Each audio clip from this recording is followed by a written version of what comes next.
Okay, so share ko sa inyo to guys, no. So ngayong araw guys ay meron tayo ditong phone device guys, no. So itong phone device nito guys ay Vivo Y11 guys. So ito guys yung likod niya guys, no. So yung issue nito guys ay password guys, no. So yung problema dito guys ay hindi na natin guys alam guys yung password guys ng phone device nito guys. So nagtry na rin ako dito guys mag hard reset guys. Ang problema lang kapag mag hard reset tayo dito guys ay hinihingi rin guys yung password guys ng phone device nito guys. So yung choice natin dito guys ay bubuksan natin ito guys yung unit ito guys, no. So try natin guys i-test point ito guys, no, via test point guys. So una natin gagawin guys, tanggalin natin guys yung SIM tray nya. Yan. So tabi lang natin yan siya guys, no. So sa pagbukas nito guys, pwede tayo gumamit guys ng pang opening tools natin or pwede tayo gumamit guys ng kuko natin guys, no. So sa akin guys, prepare ko guys gumamit guys ng kuko guys. So papakita ko sa inyo guys na kung paano natin guys buksan guys gamit guys yung kuko guys. Yan. So simulan natin guys.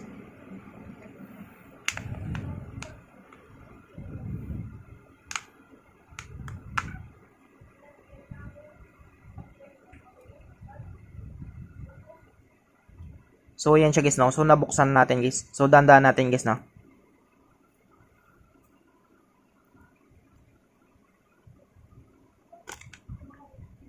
So yan siya guys.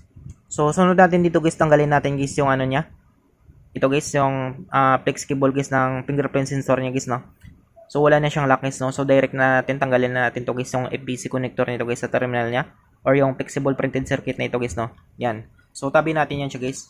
Sunod natin gagawin dito guys ay tanggalin natin guys yung mga bolts na guys, no, para ma-access natin guys yung mga terminal guys sa loob guys, no.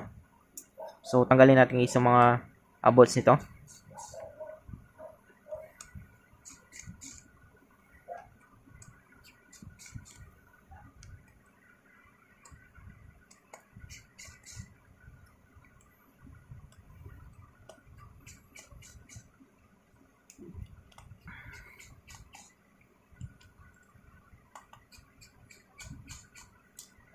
So ayan siya guys, no. So natanggal natin guys lahat guys ng mga bolts niya. Sunod guys ay tanggalin natin guys yung cover guys ng motherboard niya guys. Yan. So una natin gagawin dito guys ay off muna natin guys, no. So off natin to.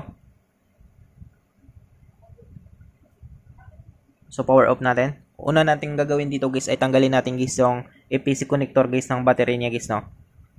So ito guys, tanggalin natin ito.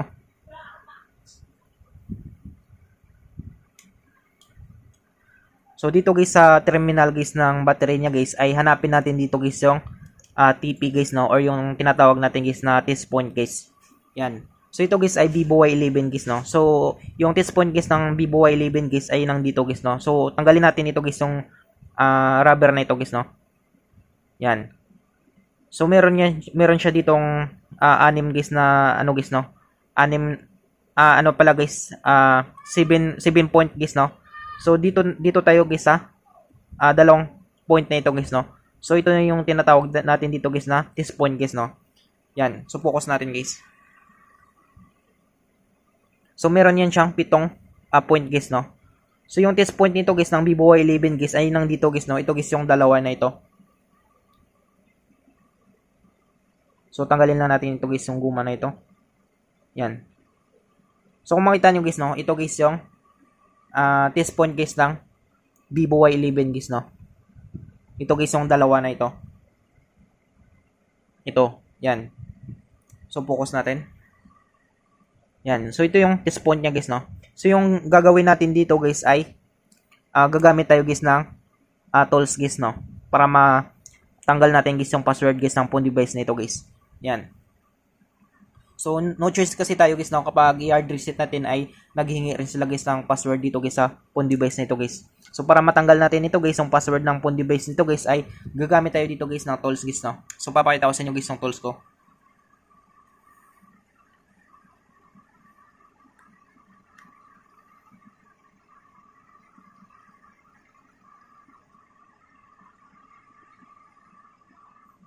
So, wait lang guys, no, set up lang natin guys yung camera natin. So ayan siya guys, no. So dito guys ay kailangan rin natin gumamit guys ng connector guys, no. So connector natin guys ay USB type guys, no, or yung micro guys 2.0 guys. Yan. So dahil guys micro ito guys. Micro 2.0 ito guys yung Vivo Y11 guys. So gagamitan natin guys ng connector guys na micro din guys, no. Micro 2.0 guys. Yan. So yung gagawin natin dito guys ay mag-set up muna tayo dito guys sa tools natin. So ano tayo dito guys no? Qualcomm. So try natin guys Qualcomm. So Qualcomm, tapos click natin guys yung service. Yan. So pagka-click natin guys ng service na ito guys, punta tayo dito guys sa auto na ito. So click natin yung auto na ito. Yan. Tapos click natin guys yung, hanapin natin dito guys no, yung brand ng guys ng phone device natin guys. So yung brand nito guys ay Vivo Y11 guys. Hanapin natin dito Vivo.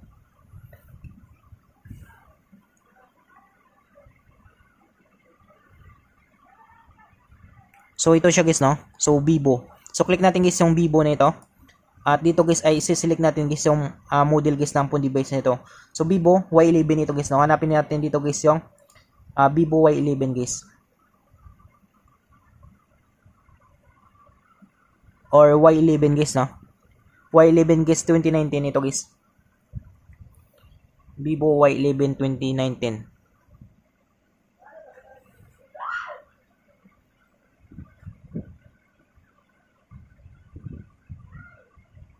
Yan. So kung makita nyo guys no, ito guys yung Y11 guys, Vivo Y11. So click natin ito guys. Y11 2019. So click natin yan. So pagka-click natin guys ay ito yung lalabas guys no. So sunod natin dito guys na gagawin guys ay dahil ano to guys no, password, meron siyang password. So click natin ito guys yung user lock na ito. So click natin user lock. Yan. Tapos piliin natin dito guys yung reset factory default guys no. So para magawa natin ito guys, bago ito i-perform natin guys dito guys sa tools natin, ay magti-test point tayo dito guys no.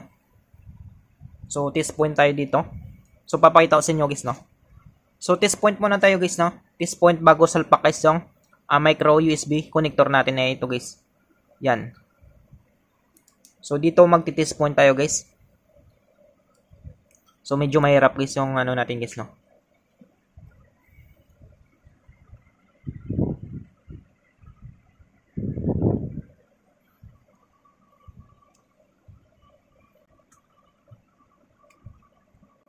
So wait lang guys.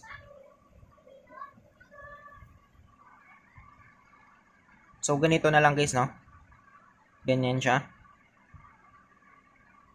Tapos dito guys magti-test point tayo dito. So yung sa tinuro ko kanina guys no. So dito guys yung test point guys ng Vivo Y11 guys. Yan. So focus natin. So ito guys yung dalawa na ito guys. Ito guys yung test point guys ng Vivo Y11. So test point muna natin guys para mabasa guys ng port guys no, bago natin salpak guys yung micro USB guys no, na connector natin. So simulan natin guys.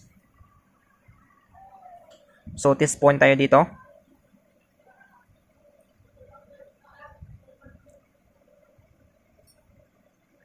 Yan. So test point tayo, tapos salpak natin guys yung micro USB natin.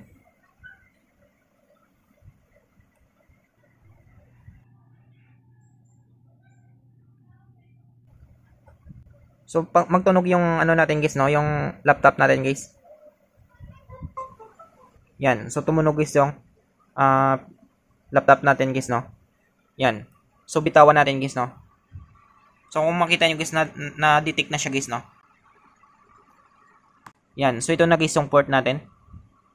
Yan. So try natin guys i-perform guys no. Perform job natin guys. So try natin guys no kapag ma-detect siya. Yan. So operation guys. So wait natin guys, connect to port yan. Yan, so kung makita nyo guys no, successful tayo guys. Kung makita nyo guys ay FRP lock. Yan. So successful siya guys no. So resetting factory default guys, tapos yung removing FRP lock. Yan. So ganun lang kadali guys no, kung paano natin guys matanggal guys yung password guys ng phone device natin guys no. Just in case guys na hindi natin guys maano guys no. Hindi natin guys ma hard reset guys no. Yan. So try natin guys. So pandarin natin guys no kung natanggal nga guys yung password niya guys no. So try natin, tanggalin natin. So balik natin guys no.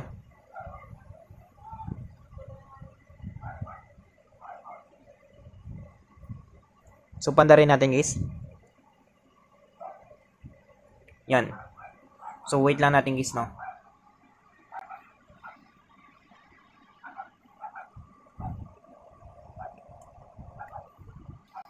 So wait lang natin guys.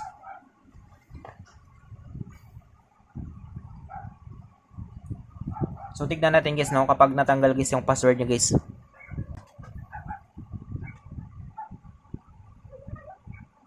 Yan, so ito yung lumabas guys no. So Vivo recovery. Note, the machine is abnormal and will be restored to factory settings. All user data is cleared when the recovery is complete guys. So click natin guys yung clear data guys no. Tapos click natin guys yung okay. Yan, so clearing data guys no. So do not operate the device guys. So wala tayong gagalawin diyan. So antayin na lang natin guys no. Yan. So reboot na siya guys. So wait lang natin guys no. Yan, so lumabas guys yung Vivo logo niya guys. So subukan natin guys no, kapag natanggal guys yung password niya guys. So hindi kasi siya maano guys no, hindi siya ma-hard reset guys. So pwede naman sana guys ma-hard reset. Ang problema lang ay naghihingi rin siya guys ng password guys no. Yan. Kaya yung choose na lang natin, ginamitan na lang natin guys ng unlock tool natin guys no. Para matanggal natin guys yung password niya guys. So nakalimutan na guys ng may-ari niyan guys no, yung password ng phone device niya guys. Tapos hindi, ang problema, mayroong password hindi niya magamit guys no. So inadala na lang sa atin guys no para tanggalin natin guys yung password niya. So try naman natin guys yung best natin. So try natin yan kung lalabas pa rin guys yung kung meron pa rin siyang password guys no. So medyo matagal ito guys no. Mga abutin siguro mga 3 minutes to 5 minutes guys. Yan, so antayin lang natin.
So ayan siya guys no. So try natin guys. So click natin guys yung set up your phone na ito guys. So click natin yan. So try natin guys no kung meron pa rin siyang password guys. So click natin guys, select language. So English lang tayo. So pwede sa inyo guys no kung Filipino kayo guys. So sa akin guys English lang guys. So click natin guys yung next, English. Select your location. So Philippines tayo guys.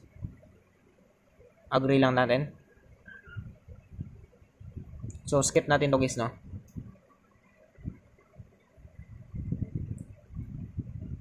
Yan. Click natin guys yung accept.